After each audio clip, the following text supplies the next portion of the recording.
Hello friends, welcome back to my channel once again. Radhe Radhe आप सभी को। इस समय आपको पता है वृंदावन में होली का समय है और होली स्टार्ट हो गई है। बसंत पंचमी से वृंदावन में होली स्टार्ट हो जाती है और आने वाले 40 दिन तक वृंदावन में होली रहती है। और इस समय वृंदावन में बहुत ज़्यादा भीड़ भी होती है और सबसे ज़्यादा प्रॉब्लम होती है रहने की और खाने की, क्योंकि वृंदावन में जब सीज़न होता है भीड़ होती है, उस टाइम भक्तों का इतनी ज़्यादा भीड़ हो जाती है, रूम मिलना बड़ा मुश्किल हो जाता है। और इस टाइम वृंदावन में भक्तों की इतनी भीड़ हो गई है और इसलिए वृंदावन में रूम मिलना बड़ा मुश्किल हो जाता है, या कहीं सस्ता रूम मिलना बड़ा मुश्किल हो जाता है, क्योंकि बहुत ज़्यादा जब भक्तों की भीड़ रहती है तो रूम के प्राइस भी बड़े हाई हो जाते हैं। आपको 500 का रूम 1500 में मिलता है, 1500 का रूम 3000 में मिलता है। तो वृंदावन में ऐसा होता है। कई बार भक्त मेरे वीडियोस पे कमेंट भी करते हैं कि मैम आपने कहा था रूम 600 का है, नॉन एसी 800 का है, लेकिन जब हम जा रहे हैं तो 2500 3000 ऐसे चार्ज कर रहे हैं। वो इसलिए चार्ज करते हैं, वृंदावन में क्या होता है जब हम जाते हैं वीडियोस बनाने तो रूम का चार्ज वो लोग सही बताते हैं, लेकिन जैसे भक्तों की भीड़ बढ़ती है उन्हें लगता है कि रूम एक है और लेने वाले ज़्यादा लोग हैं तो वो प्राइस बढ़ा देते हैं। लेकिन कुछ ऐसी जगह आज मैं आपको बताऊंगी, ऐसा आश्रम जहाँ पे आप जाएंगे कभी भी आपको प्राइस उतना ही मिलेगा, कम ज़्यादा नहीं होगा। लेकिन वहाँ पे आपको अगर बुकिंग करानी है तो आपको पहले से बुकिंग करानी होगी। बहुत अच्छा आश्रम है जिसमें रहने और खाने दोनों की सुविधा है। अगर आपको रूम मिल जाता है आप अपना सामान लेके जाइए, आप अपना खाना खुद बना सकते हैं। तो सबसे पहले मैं आपको बताऊंगी कि उस आश्रम तक आप पहुंचेंगे कैसे। प्रॉपर वीडियो अगर आप देखेंगे तो आप समझ जाएंगे वहां तक आप कैसे पहुंचेंगे।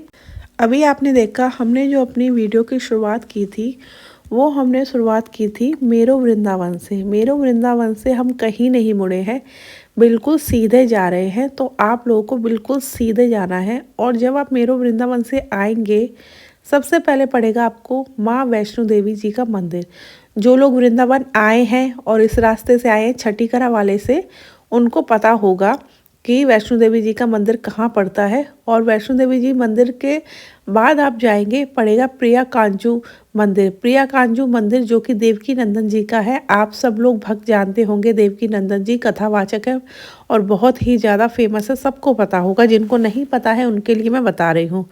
तो आपको सबसे पहले मेरो वृंदावन से आगे बढ़ना है। उसके बाद जैसे मैंने बताया माँ वैष्णो देवी जी का वो है मंदिर। उसके बाद आपका पड़ेगा देवकी नंदन जी का आश्रम, और जो कि मंदिर भी है। और देवकी नंदन जी का जो आश्रम है उसमें भी रूम मिलते हैं। मैंने वीडियो बनाया है ऑलरेडी, मेरे चैनल पे पड़ा हुआ है, 2 बार आप जाके देख सकते हैं।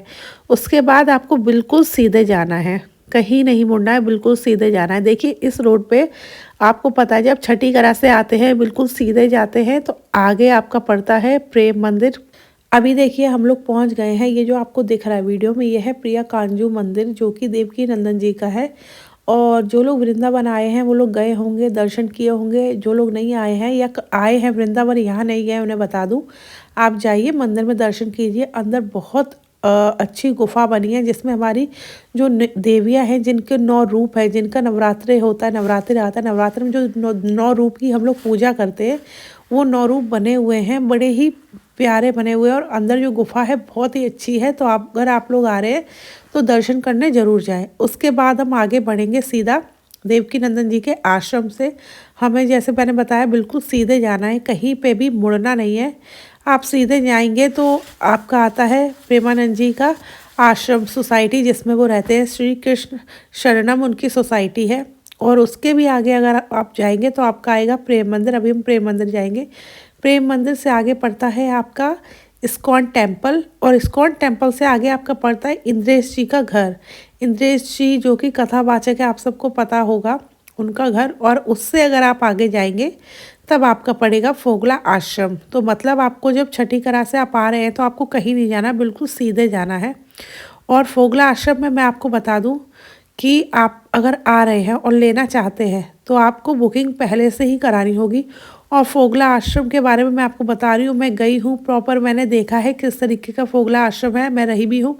लेकिन वहाँ पे वीडियो बनाना अलाउ नहीं है। तो मेरे पास कुछ फ़ोटोज़ थे, हमने लिए थे, वो फ़ोटोज़ मैं आपके साथ शेयर करूँगी। आप देख लेना कि फोगला आश्रम में किस तरीके के रूम मिलते हैं। वहाँ पे कई ऑप्शन होते हैं, अगर आप चाहें तो सिर्फ रूम ले सकते हैं, एसी ले सकते हैं, नॉन एसी ले सकते हैं।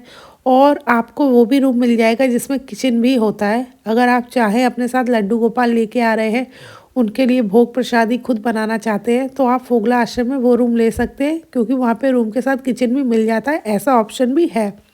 लेकिन उसके लिए आपको बुकिंग पहले से करानी होगी, क्योंकि यहाँ पे क्या है, आपका जो प्राइस होता है पर नाइट का वो सेम रहता है, इसलिए यहाँ पे बुकिंग पहले से ही हो जाती है। और होली का समय है, ऐसे में आपको पता है वृंदावन में बहुत ज़्यादा भीड़ होती है और भीड़ की वजह से रूम, जैसे मैंने बताया, मिलना बड़ा मुश्किल होता है। जैसे आपका ये फोगला आश्रम हो गया और अग्रसेन धर्मशाला हो गई, और भी बहुत सारी धर्मशाला है, बाप बेटा धर्मशाला है, तो इनमें प्राइस ऊपर नीचे नहीं होता है, इसलिए ये बहुत जल्दी बुक हो जाती है।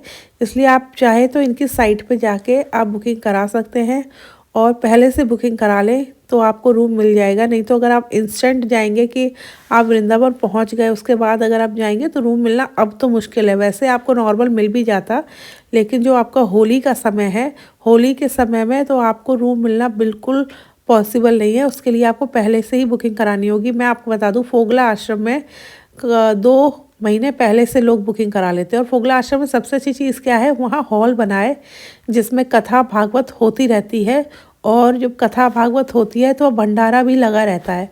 तो सबसे अच्छी चीज़ क्या है, अगर आप उसमें रूम लेते हैं तो आपको खाना भी फ्री में मिल जाता है। तो ये देखिए हमारा प्रेम मंदिर है। प्रेम मंदिर सबको पता होगा, नहीं पता है तो मैं आपको दिखा रही हूँ। इस तरीके का प्रेम मंदिर है वृंदावन में, उसके आगे आपका पड़ता है फोगला आश्रम। तो ये है आपका फोगला आश्रम।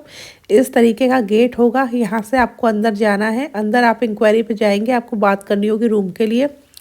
और अगर आपने पहले से बुक कर रखा है तो भी आपको वहाँ जाके काउंटर पे बात करनी होगी। जो भी आपका रूम बुक होगा वो आपको वहाँ पे ले जाएंगे। तो जैसे मैंने बताया, यहाँ पे आपको रूम ले लेंगे सस्ता पड़ेगा। दूसरी चीज़, यहाँ पे भंडारे चलते रहते हैं तो आपको खाना भी फ्री में मिल जाएगा और कथा भागवत भी होती रहती है। तो ये भी एक अच्छी चीज़ है। आप वृंदावन में भजन करने आते हैं, कथा भागवत सुनने आते हैं, तो आपको फोगला आश्रम के अंदर ही कथा भागवत सुनने को मिल जाएगी।